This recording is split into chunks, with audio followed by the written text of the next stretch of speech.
साध संगत जी, प्रेम से कहना धन निरंकार जी। एक नई साखी के साथ स्वागत है आप सभी का आपके ही अपने चैनल पर। आज की साखी का विषय है कि कैसे एक भक्त पर भगवान की कृपा हुई। तो चलिए सुनते हैं आज की ये साखी। साध संगत जी, एक शिव भक्त था। वो शिव भक्त भगवान शिव शंकर को खुश करने के लिए उनके मंदिर में पहुंच गया। भगवान को खुश करने के लिए उसने एक लोटे में दूध भरकर शिवजी का अभिषेक करने के लिए ले लिया। साथ में फूल माला, बेल की पत्तियां जो भगवान शिव शंकर को अति प्रिय हैं वो सब भी साथ में ले ली। मंदिर में जाकर भगवान को सब अर्पण करने के बाद लौटते समय जब उस भक्त ने मंदिर का घंटा बजाने के लिए अपना सर ऊपर उठाया तो उसने देखा कि मंदिर में सोने का घंटा लगा हुआ था। अब वो सोने का घंटा देखकर भक्त के मन में लालच आ गया। वो सोचने लगा, अगर ये सोने का घंटा मुझे मिल जाए तो मैं कितना धनवान बन जाऊंगा, मेरे पास पैसे की कमी नहीं रहेगी। यही सोचकर उस भक्त ने सोने के घंटे को चोरी करने की योजना बनाई। उसने सोचा, अभी तो दिन का समय है, चोरी करने के लिए रात का समय ठीक होगा। अब रात के समय मंदिर की लाइट जल रही थी, लेकिन मंदिर के दरवाजे पर ताला नहीं लगा हुआ था। ऐसा लग रहा था जैसे कोई उसी भक्त के आने का इंतजार कर रहा हो। उस भक्त ने, जो कि चोरी की नीयत से मंदिर में प्रवेश कर रहा था, उसने अंदर आकर मंदिर का दरवाजा बंद कर लिया। उस भक्त के सामने भगवान शिव शंकर की प्रतिमा थी। अब एक पल को भक्त रूपी चोर की नजरें भगवान से मिली और दूसरे ही पल उस भक्त रूपी चोर ने अपनी आंखें फेर ली। आखिर वो भक्त अब चोर बन चुका था। उसकी आंखों की शर्म समाप्त हो चुकी थी। मंदिर का घंटा काफी ऊंचाई पर था। उस घंटे को ऊपर से उतारने के लिए उस चोर को कोई ऊंची चीज चाहिए थी जिस पर चढ़कर वो घंटे को उतार सकता। उसने मंदिर के अंदर इधर उधर नजरें दौड़ाई कि कोई उसे ऊंची चीज मिल जाए जिस पर चढ़कर वो घंटे को उतार सके, लेकिन उस चोर को कोई भी ऊंची चीज नजर नहीं आ रही थी। चोर बहुत परेशान था। अब भगवान शिव शंकर अपने भक्त को इस हाल में देखकर बहुत खुश थे। अब भगवान से अपने भक्तों की मनोदशा कहाँ छिपी रहती है, अब युक्ति भी तो भगवान ही सुझाते हैं ना। साध संगत जी, उस भक्त रूपी चोर के मन में तुरंत एक उपाय आ गया। जिस शिव प्रतिमा की वो रोज पूजा करता था, जो शिव प्रतिमा उसके लिए साक्षात भगवान थे, जिनके चरणों में उसका पूरा संसार था, वो भगवान की मूर्ति आज उसके चोरी में काम आने वाली थी। आज वो शिवजी की प्रतिमा उस चीज की कमी को पूरी करने वाली थी जिस पर चढ़कर वो मंदिर के घंटे तक पहुंच सकता था। और उस चोर ने ऐसा ही किया। वो भगवान शिव की प्रतिमा के ऊपर चढ़ गया। अब प्रतिमा पर चढ़ने के लिए भी उसे बहुत मेहनत करनी पड़ी। प्रतिमा पर चढ़कर वो मंदिर का घंटा उतारने की कोशिश करने लगा, लेकिन ये क्या, वो घंटा तो अभी भी बहुत ऊंचाई पर था। चोर मायूस हो गया। उसके नेत्रों में जल भर गया और जल का प्रवाह तेज होते ही भगवान भोलेनाथ के सर पर चोर की आंखों से बहते हुए आंसू गिरने लगे। अब भगवान तो सदा ही अपने भक्तों की सुध लेते हैं। आज अपने भक्त पर भगवान कैसे ना प्रसन्न होते। आज तो उनका एक भक्त अपने आंसू रूपी जल उन पर बरसा रहा था। भगवान शिव शंकर तुरंत ही अपने भक्त के समक्ष प्रकट हो गए।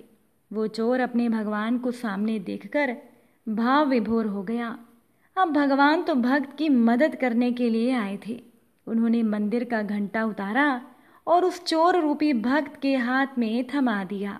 ऐसा करके भगवान शिव शंकर ने उस चोर से कहा, ये लो ये घंटा, इसी के लिए तुम इतना परेशान हो रही थी ना, हम तुम्हारी मदद करने आ गए हैं। भक्त वत्सल भगवान से अपने भक्त का दुख देखा नहीं गया। भगवान का दर्शन पाकर अब उस चोर की अंतरात्मा भी उसे धिक्कारने लगी। वो भगवान के चरणों में गिर गया, अपने आंसुओं से भगवान के चरणों को पखारने लगा। भगवान ने प्रेम से उसके सर पर हाथ रखा और अंतर्ध्यान हो गए। वो चोर फिर से एक बहुत बड़ा शिव भगत बन गया था और इस घटना के बाद से उसके मन में कभी भी चोरी करने का विचार नहीं आया। तो साथ संगत जी, ऐसे होते हैं ईश्वर हमारे प्रभु परमात्मा। कब कैसे किसी की कौन सी बात पर प्रसन्न होकर भगवान दर्शन दे दें, ये कहा नहीं जा सकता।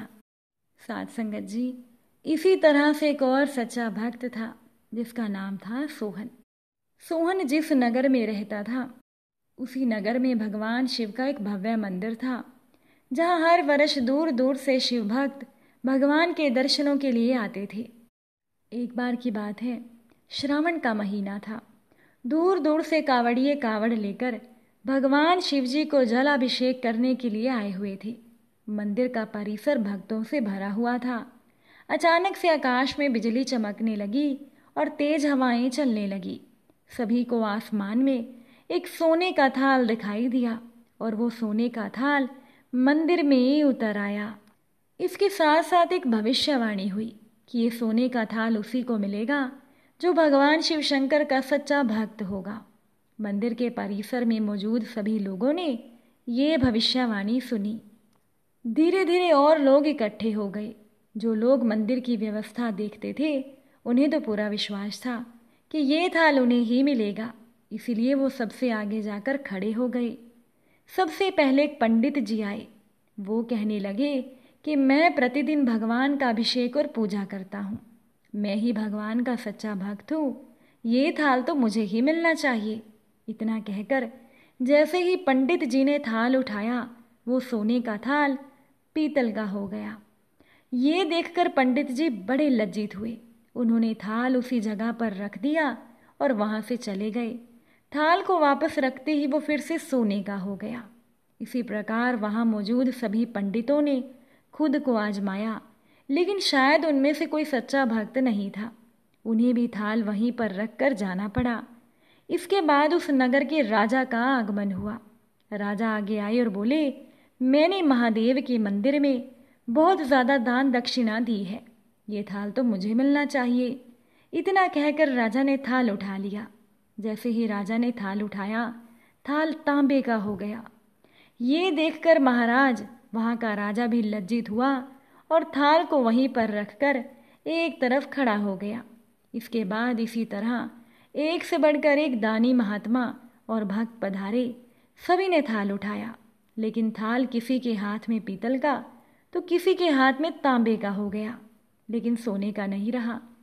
तब लोगों को पता चला कि हम में से कोई भी भगवान का सच्चा भक्त नहीं है।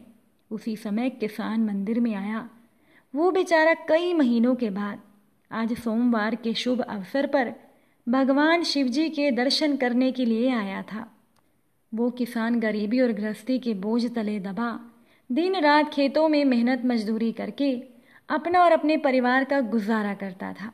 जब वो आ रहा था तो रास्ते में उस किसान को एक भिखारी मिला और उससे कुछ खाने को मांगने लगा। किसान को दया आ गई। जो भी खाना वो अपने साथ लाया था उसने वो भिखारी को दे दिया। अब किसान ने भी थाल के बारे में सुना था, लेकिन किसान ने उस ओर ध्यान नहीं दिया। वो सीधा मंदिर में गया और बाहर आ गया। जब वो मंदिर की परिक्रमा करके जाने लगा, तभी पीछे से एक व्यक्ति बोला, भाई तुम भी थाल उठाकर देख लो, हो सकता है तुम ही सच्चे भक्त हो जिसके लिए ये थाल आया है। किसान को लगा कि वो व्यक्ति उसका मजाक बना रहा है। किसान ने हंसते हुए कहा, भाई मैं तो पूजा पाठ भी नहीं जानता, महीने में एक आध बार मंदिर आ जाता हूँ, मैं सच्चा भक्त कैसे हो सकता हूँ। वो व्यक्ति बोला, भाई हम तो थाल उठाकर देख चुके हैं, हमारी भक्ति तो 2 कौड़ी की भी नहीं है। अब तुम भी अपना हाथ लगा कर देख लो, सोने का थाल मिले ना मिले, लेकिन ये तो पता चल जाएगा कि तुम्हारी भक्ति में कितनी सच्चाई है। लोगों के बार बार कहने पर उस भोले भाले किसान ने जाकर थाल उठा ही लिया। जैसे ही उसने थाल उठाया, लोगों की हैरानी की सीमा नहीं रही। सोने का थाल अधिक रोशनी से चमचमाने लगा। ये देखकर सभी लोगों में खुशी की लहर दौड़ गई। सभी लोग जयकारे लगाने लगे, पूछने लगे, भाई तुम ही सच्चे भक्त हो, अब हमें भी बता दो कि तुम कैसे भक्ति करते हो जिससे कि भगवान तुमसे इतने प्रसन्न हैं।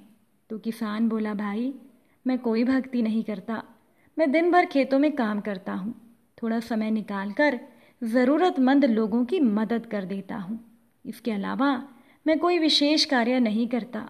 लोग पूछने लगे कि तुम लोगों की मदद क्यों करते हो? किसान हंसकर बोला, दूसरे के चेहरे पर मुस्कान देखकर मुझे जो आनंद और खुशी मिलती है उसे मैं शब्दों में बयान नहीं कर सकता। शायद यही कारण है कि भगवान मुझसे खुश हैं। इसीलिए कहा जाता है साध संगत जी कि सत्कर्म का आरंभ भी आनंद से होता है और अंत भी आनंददायक होता है, और दुष्कर्म का आरंभ भी दुख से होता है और अंत भी दुखदायक होता है।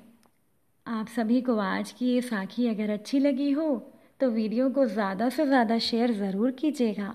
आप सभी से फिर मुलाकात होगी नई साखी और नए विचारों के साथ।